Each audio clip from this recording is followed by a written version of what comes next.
Did you know that the start of white supremacy was stealing land? And unless you have Indigenous ancestry, you're on stolen land. I'm on stolen land. I've just been learning about this recently. So if you're watching, please first drop your favorite Indigenous creators in the comments because I would really, really like to learn more. Second, if you're watching this, you can go to my link tree to check out how you can see what stolen land you're on. I've been also reading that this is really important to acknowledge the stolen land that we are on and incorporate that into conversations instead of just saying like what city we're from. Because for non-Indigenous people, it's one like little step in acknowledging that Indigenous communities and culture still exist today. It's not something of the past, as well as reminding people of our inherent privilege and that they were here way before we were. So I live in Florida, and when I looked up my area on this website, it showed me that there's actually a combination, partially Miccosukee land, and one that I especially did a lot of research on, which is the unconquered Seminole tribe of Florida. And that was one part that confused me is, I'll go into it, but I read that they changed their name. Like they weren't always called the Seminole tribe, or they didn't change their name. The colonizers started calling them that. And I couldn't find if they were like called the combination of names before or what it was before, but now they are known as the unconquered Seminole tribe of Florida. And some of this I'm going to be reading from my notebook because I just can't remember all of it to make a video looking at the camera. The Seminole ancestors were the first people to come to Florida, and they were here when the Spanish arrived. They were actually the only tribe in America that's known of to never sign a peace treaty. The 7th president of the U.S., Andrew Jackson, led the invasion and signed a law that broke all treaties that the U.S. had previously made with the Native people. So they tried to force the Native people to leave and move west, and many of them opted to stay and fight for their home. So the land was colonized in the first half of the 1800s, and they were, like many, were forced to migrate to Oklahoma as part of the Trail of Tears. So there is also a Seminole tribe in Oklahoma as well of the people that migrated there. Many of these people were unalived, captured, or sent west to reservations far from their ancestors' homes.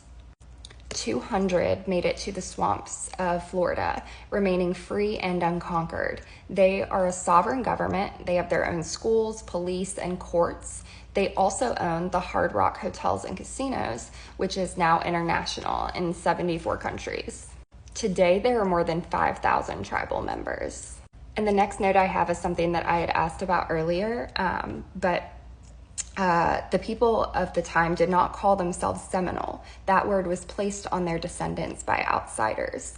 During the time of colonization, the Spanish began to use the word Cimarron for both people who had escaped enslavement and the native people of Florida who lived outside their control.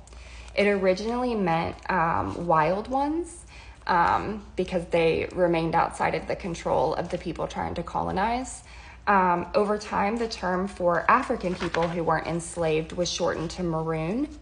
And then north of Florida, some people adopted the word Cimarron from the Spanish to describe the native people of Florida.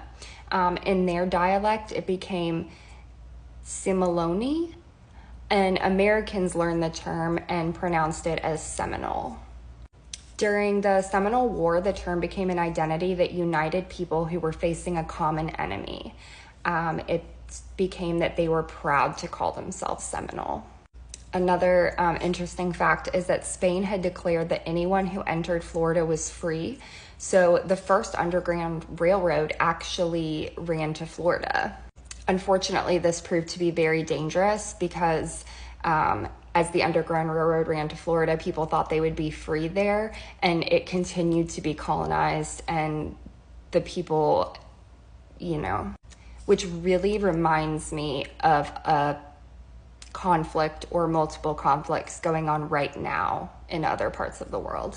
And I thought this was really interesting because I'm a nurse. But I read Betty Mae Tiger Jumper became the first woman elected to chair the Seminole Tribe of Florida in 1967. She was the first Seminole to graduate high school and the first to graduate college when she graduated with her nursing degree. She created the first Seminole newspaper that would eventually become the Seminole Tribune that still publishes today. Like, I've read articles from the Seminole Tribune so many times. Anyway, I know this video is really long, but if you stuck around for the whole thing, thank you. And if you're watching, please go back to the beginning to make sure to drop your favorite creators in the comments. If you are Indigenous and you feel willing, feel free to make a video, send to me, or comment or anything, just so that I can follow and learn more or correct anything that I was incorrect about. This all came from the internet. So I did get it off the Seminole website. So hopefully it's at least reasonably accurate.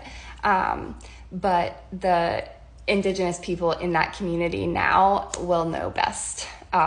Not me, but I am really excited to learn, and I'm very sad that I didn't know this beforehand. Okay, bye.